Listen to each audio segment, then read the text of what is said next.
출판된 지 수십 년이 지났지만 아직도 베스트셀러로 꼽히는 데이비드 시멘스 박사의 상한 감정의 치유 Healing for Damaged Emotions 책을 아실 겁니다. 선교사였던 부모님을 따라 인도에서 무려 16년간 선교 사역을 했던 시멘스 목사님이 나중에 미국에서 목회하면서 심적으로 힘든 교인들을 만났습니다. 특별히 감정적으로 아픈 기억, 심리적인 고통과 유소년기에 겪었던 기억하기 싫은 상처들 때문에 신앙생활이 어려운 교인들을 만나서 목회적으로 도왔습니다.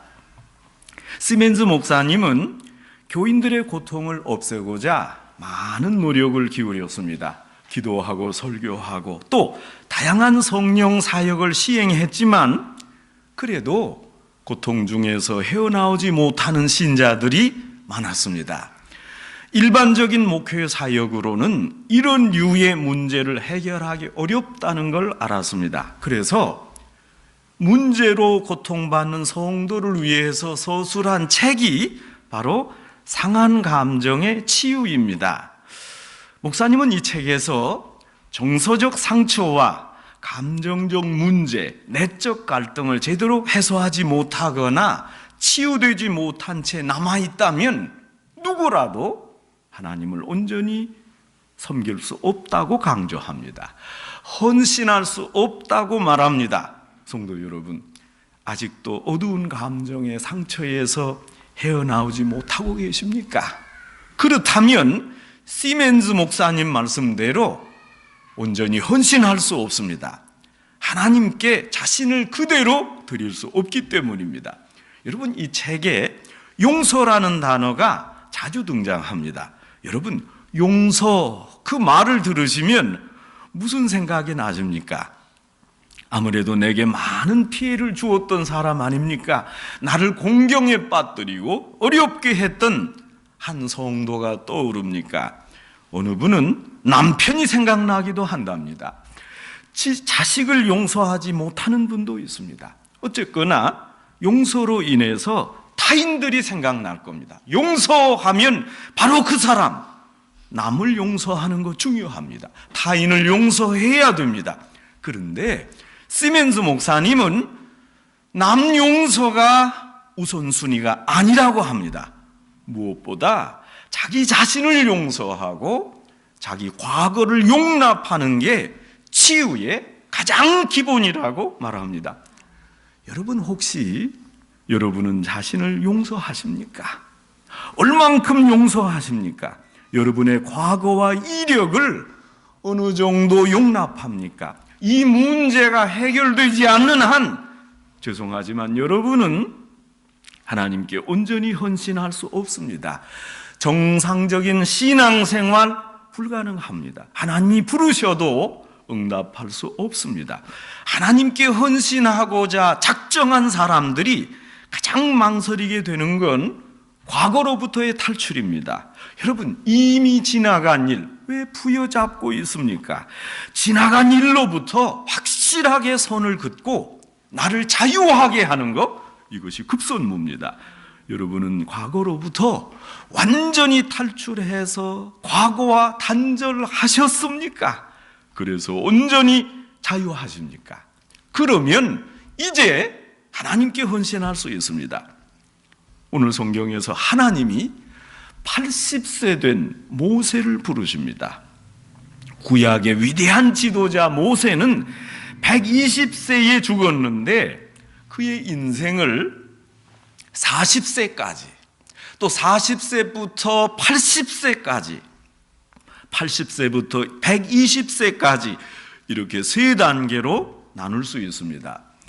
애굽이 히브리 민족을 박해하는 중에 아이를 살리려고 모세 어머니가 아기 모세를 강가에 버렸고 바로의 왕, 바로의 딸 공주님이 마침 목욕을 하러 왔다가 갈대 상자에 담긴 아기를 보고 데려다 키웠습니다. 공주의 양자로 삼았습니다. 이렇게 모세는 40세까지 왕궁에서 왕자로 살았습니다.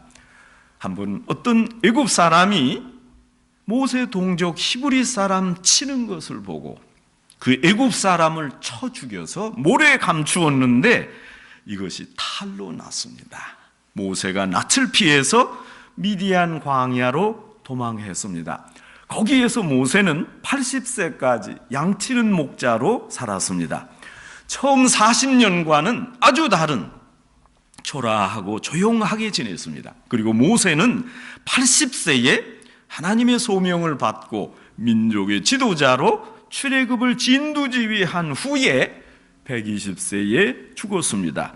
오늘 본문에는 생애 제2기 마지막을 맞이한 모세가 미디안 광야에서 양치기로 있다가 하나님의 소명을 받는 장면입니다. 출애굽기 3장은 그래서 모세의 소명장이라 이렇게 별명이 붙어 있습니다. 학대를 받고 있는 이스라엘 백성을 구원하고자 하나님이 일꾼 모세를 부르시고 사명을 맡깁니다. 지금 모세는 장인 이드로 집에서 양떼를 치고 있는 그런 80세 목자입니다. 애굽 왕자 신분으로 자란 모세에게 일개 목자로 일하는 거, 이건 힘든 일이요, 비천하기 견디기 힘들었습니다. 여러분, 잘 살던 사람이 못 살아지는 거 어렵습니다. 어렵던 사람이 잘 사는 거, 그건 괜찮지 않습니까? 모세는 어려웠습니다. 그러나 모세는 인내했습니다. 여느 때와 마찬가지로 양떼를 이끌고 광야 서편으로 나가서 하나님의 산이라 불리우는 호렙까지 갔습니다. 그런데 거기 한 떨기나무에 불이 붙었는데 타지는 않는 거예요. 이상하게 생각한 모세가 가던 길을 돌이켜서 그 떨기나무로 가까이 다가갔습니다. 이때 여호와의 사자가 불꽃 가운데서 나타났습니다. 여호와의 사자가 불꽃 가운데서 나타났다는 의미는 두 가지입니다. 불꽃이 이스라엘 민족에게는 연단과 구원의 상징이고 애굽 민족에게는 심판의 상징이었습니다. 여호와 임재에 이 이중적인 의미가 담겨 있습니다. 이스라엘 백성의 구원이요, 애굽의 심판입니다. 하나님이 모세를 부를 때 몇 가지 특징이 있습니다. 모세가 가장 겸손하고 무능해졌을 때 하나님이 모세를 부르셨습니다. 성도 여러분, 여러분 하나님의 부르심을 들으신 적이 있습니까? 여러분이 바닥으로 떨어졌을 때 하나님이 부르셨습니다. 잘 생각해 보세요. 우리의 정한 시간과 하나님의 기대하는 시간이 다릅니다. 여러분, 우리는 그런 생각을 하지 않습니까? 내가 잘 될 때 하나님이 나를 부르시고 나의 이 모든 에너지를 사용하실 것이다 아시지만, 우리가 잘 안 될 때 하나님이 우리를 찾아오십니다. 여러분, 그래서 우리는 항상 겸손한 상태로 하나님이 오시는 때를 준비하고 기다려야 됩니다. 모세가 광야에서 양무리를 치고 자기 일에 충성할 때 하나님이 모세를 부르셨습니다. 여러분, 맡은 바에 충성할 때 하나님이 부르십니다. 모세는 이스라엘 백성을 섬기려고 부르심을 받았습니다. 여러분, 하나님이 여러분을 부르실 때 언제나 뚜렷한 목적이 있습니다. 괜히 부르시지 않습니다.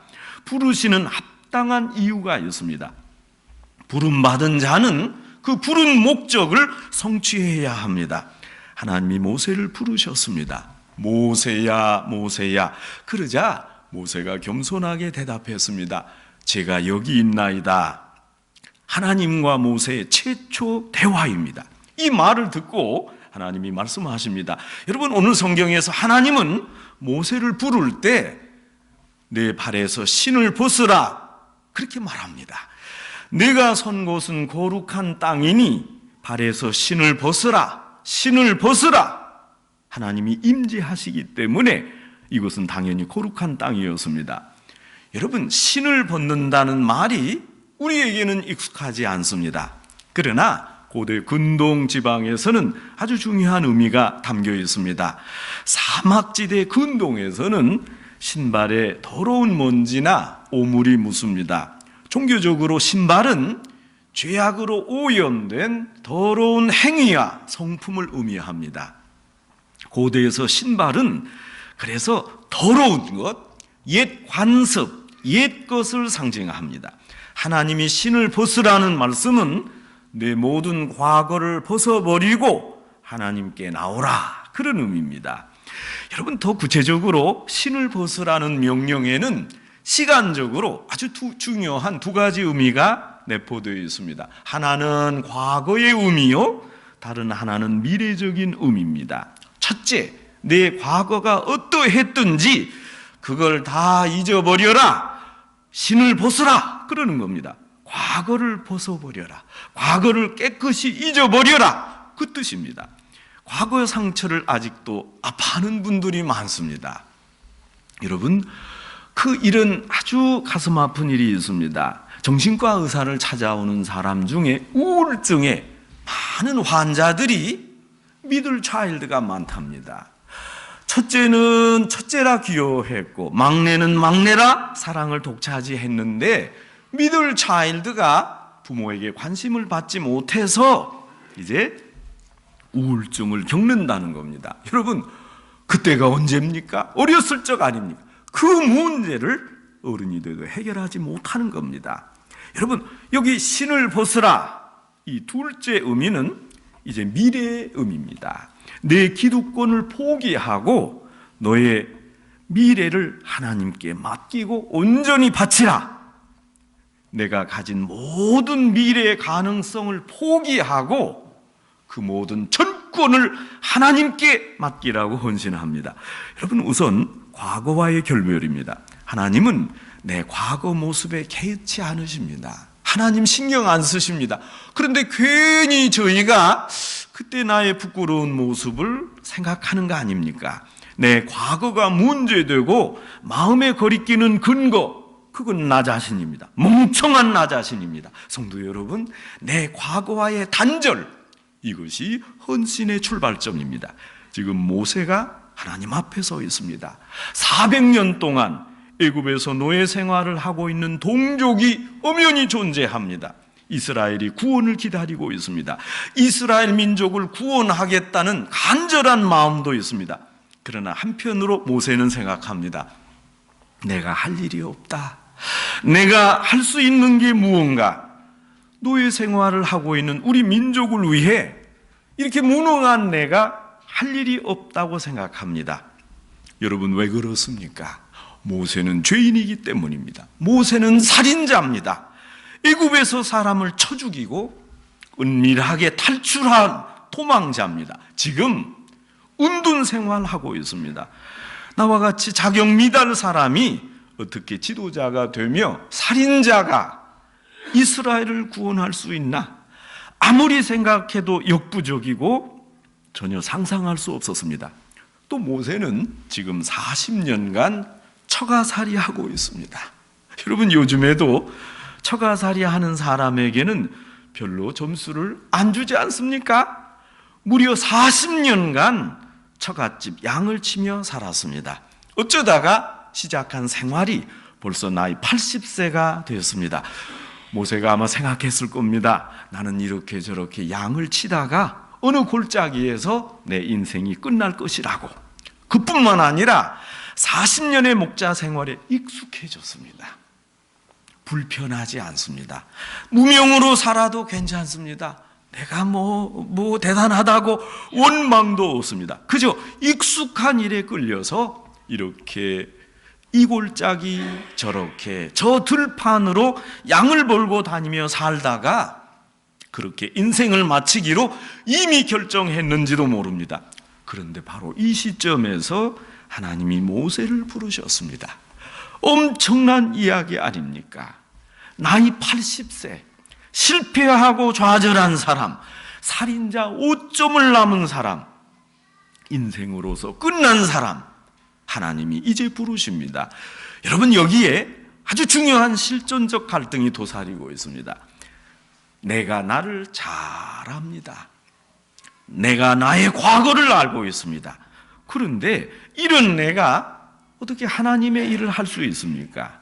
이렇게 어떻게 하나님의 부르심에 예 하고 응답할 수 있습니까? 좀 체면이 있어서 좀 거절해야 되는 거 아니겠습니까? 그러나 하나님의 부르심에 응답하는 사람은 그분이 용서하는 것도 믿어야 됩니다. 하나님께서 용서하는 만큼 나도 나 자신을 용납해야 됩니다. 여러분, 가끔 믿지 않는 분들이 이렇게 말합니다. 예수 믿는 사람 뻔뻔하고 얄밉습니다. 아니, 죄를 지었다고 회개하고 또 죄 짓고 회개하고 또 죄 짓고 다시는 안 그러겠다고 하고 또 짓고, 아니 평생 그렇게 살고 있으니 믿는 사람 다 뻔뻔하지 않습니까? 여러분, 그리스도인들은 사실 뻔뻔한 사람입니다. 나 같은 죄인이 이런 모양을 하고서는 어떻게 하나님의 자녀입니까? 그러나 여러분, 우리는 그 사랑을 믿습니다. 하나님이 우리를 자녀라고 하셨습니다. 어거스틴의 말처럼 우리의 생각과 행동은 하나님의 뜻에 크게 미치지 못하나 하나님은 우리를 진정 사랑하는 자인 것처럼 우리를 사랑하십니다. 이게 고백입니다. 남들이 뻔뻔하다 하거나 말거나 이것이 하나님의 약속입니다. 여러분, 이것이 복음입니다. 자, 이제 우리는 그 엄청난 사랑을 그대로 믿고 받아들입시다. 하나님이 아니라는데 여러분, 왜 하나님 앞에서 자꾸 우기시는 겁니까? 하나님은 바로 이 순간 모세에게도 동일하게 도전하십니다. 모세는 애굽에서 사람을 죽인 살인자입니다. 그리고 도망 다니는 도망자 생활을 지금 40년간 해오고 있습니다. 나이는 80이요 아무 쓸데없는 노인입니다. 그러나 하나님이 부르시고 일을 맡기십니다. 중요한 일을 맡기십니다. 과거를 잊고 새롭게 주의 일을 하라, 이렇게 기회를 주십니다. 만일 모세가 자신의 과거 속에 빠져서 저는 못합니다, 할 수가 없습니다, 부르심을 거절했다면, 또 어눌한 말씨를 이유로 대면서 하나님의 명령을 계속 거절했다면 어떻게 되었겠습니까? 부르심을 받았다면 여러분, 이제는 과거를 잊어버려야 됩니다. 부르심을 안 받아도 우리 크리스찬은 과거를 잊어야 됩니다. 여기에서 주님이 나를 부르시고 계신데 왜 내가 과거에 매여서 나는 못 갑니다, 못합니다, 이래서 되겠습니까? 그것도 교만입니다. 왜 판단을 자기가 하는 겁니까? 하나님이 괜찮다는데 내가 왜 안 괜찮다 괴로워하는 겁니까? 하나님이 부르시는데 저는 못합니다, 왜 자기가 판단하는 것입니까? 여러분, 신발을 벗으시기 바랍니다. 과거의 모든 먼지, 잘못, 옛사람을 다 떨쳐버리고야 헌신할 수 있습니다. 그런 후에 부르심에 합당한 인생을 살 수가 있습니다. 여러분, 둘째로 나의 신분, 나의 권리를 포기하고 이제는 나의 미래마저 하나님께 내놔야 됩니다. 내가 가진 거 다 포기하고 내 종이 되라, 그런 미래적 의미가 신발을 벗으라에 담겨 있습니다.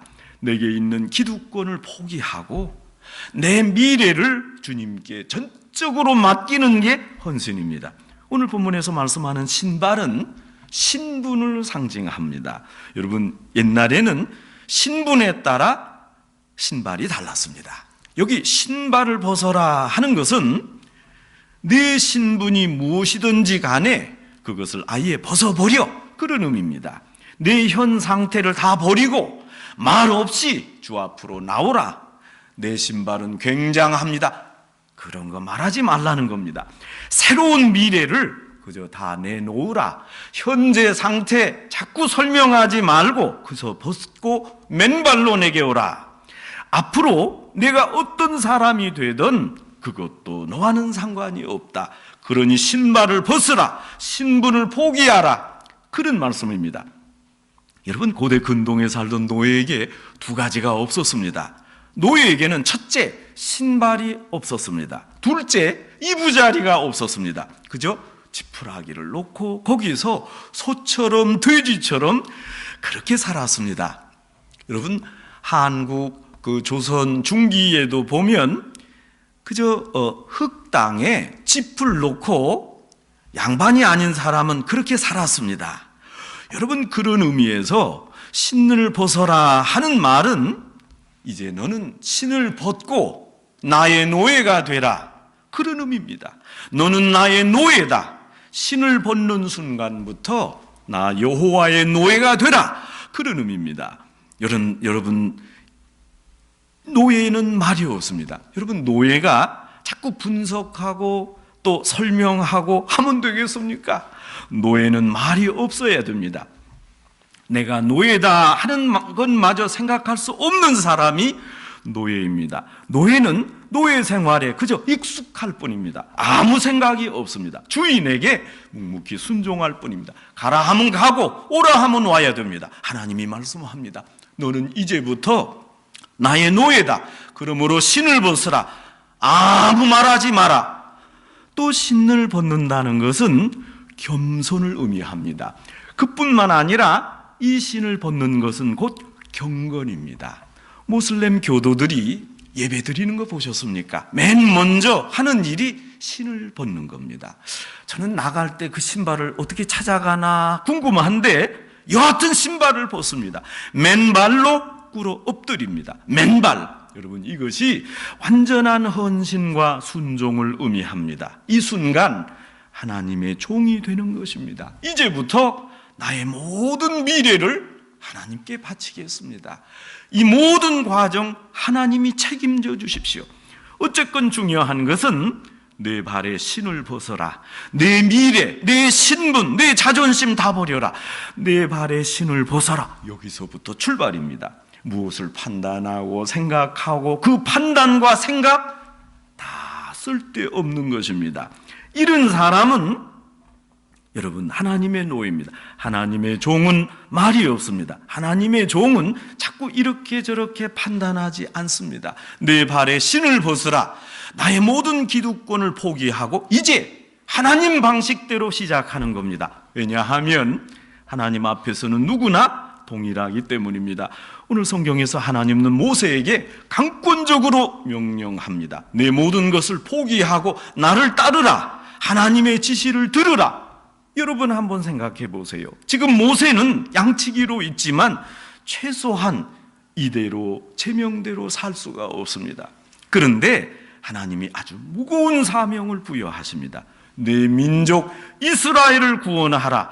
이렇게 되면 바로를 만나야 합니다. 한마디로 자신의 목숨을 걸어야 합니다. 여러분, 바로를 만나는 게 스트레스요 두려움입니다.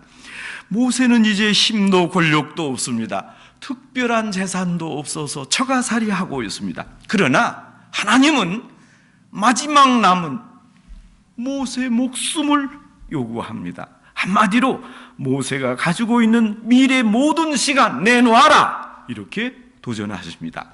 미래 내가 신고 있겠다는 그 신발을 벗으라. 1800년대 리빙스턴이 스코틀랜드에서 의사로 장래가 촉망되는 신분을 버리고 아프리카 선교사로 떠났습니다. 리빙스턴 형은 동생 리빙스턴을 이렇게 꾸짖었습니다. 너는 왜 내 미래를 저 밑바닥으로 끌어내리려고 하느냐? 너는 내 원대로 내 인생이 아프리카 정글 미개인들 속에 매장되겠지만 나는 이곳 영국에 머물면서 너보다 훨씬 더 유명한 의사가 되겠다. 그의 형은 후에 당대에 알려진 의사가 되었지만 오늘날 그의 명성은 브리테니커 백과사전에 겨우 한 줄로 설명되었습니다. 어떻게 설명된 줄 아십니까? 유명한 리빙스턴의 형이었다. 이렇게만 기록되어 있습니다. 선교사 리빙스턴이 죽으면서 그의 심장은 꼭 아프리카에 묻어달라 요청했습니다. 리빙스턴 유언대로 심장이 아프리카에 묻혔고 6월은 웨스트민스터 사원의 제일 높은 제단 앞에 안치됐습니다. 미래를 바쳤던 동생 리빙스턴은 형의 예언과는 달리 정반대로 역사에 남는 위인이 되었습니다. 지금 하나님이 이스라엘을 구원하고자 하셨습니다. 그리고 벌써 한 사람 모세를 부르셨습니다. 하나님은 모세를 통해 역사를 이루고자 합니다. 다만 모세로부터 지금 응답을 기다리고 있습니다. 신을 벗으라. 그럴 때 신을 벗고 순종하기를 원하셨습니다. 신을 벗으라. 과거도 개의치 말고 미래도 두려워하지 말고 오직 내 뜻에 순종하라. 이것을 요구하셨습니다. 그리고 모세를 통해서 이제 이스라엘을 구원하십니다. 기독교 상담가 헨리 모리슨 박사는 헌신자의 자세를 이렇게 아주 쉽게 설명했습니다. 당신이 헌신하기 위해 제단에 나올 때는 반드시 두 뭉치의 보따리를 가지고 나와야 됩니다. 하나는 당신이 알고 있는 과거의 삶이며 또 다른 하나는 당신이 알지 못하는 미래의 삶입니다. 완전한 헌신을 하려면 당신의 과거와 미래를 제단에 바쳐야 합니다. 이것이 하나님께 드리는 최고의 헌신입니다. 성도 여러분, 우리는 지나온 우리의 과거 다 알고 있지 않습니까? 그 과거 하나님께 바쳐야 됩니다. 과거로부터 자신을 단절해야 됩니다. 또한 여러분도 모르는 그 미지의 그 세계의 미래마저 하나님께 바쳐야 됩니다. 이것이 하나님께 가능성입니까? 그것도 바쳐야 됩니다. 그것이 올바른 헌신자의 자세입니다. 하나님은 지금 여러분 부르고 계십니다. 그리고 조용히 요구하십니다. 내 신을 벗어라. 여러분의 과거도 떨어버리고 여러분의 미래도 온전히 맡기라고 하나님이 강하게 요구하십니다. 성도 여러분, 이제 하나님 말씀대로 모두 신을 벗읍시다. 어려우십니까? 과거 단절이 어려우십니까? 이제 그리고 하나님 앞으로 나아갑시다. 하나님이 인도하는 길로 우리 자신을 맡겨 버립시다. 그리고 따라갑시다. 하나님께서 함께 하실 겁니다. 신을 벗으라 요구하실 때 가까이 기꺼이 신을 벗고 하나님 앞에 꿇어 엎드려 온전히 헌신하는 성도 여러분 되시기를 주님의 이름으로 축원합니다. 아멘.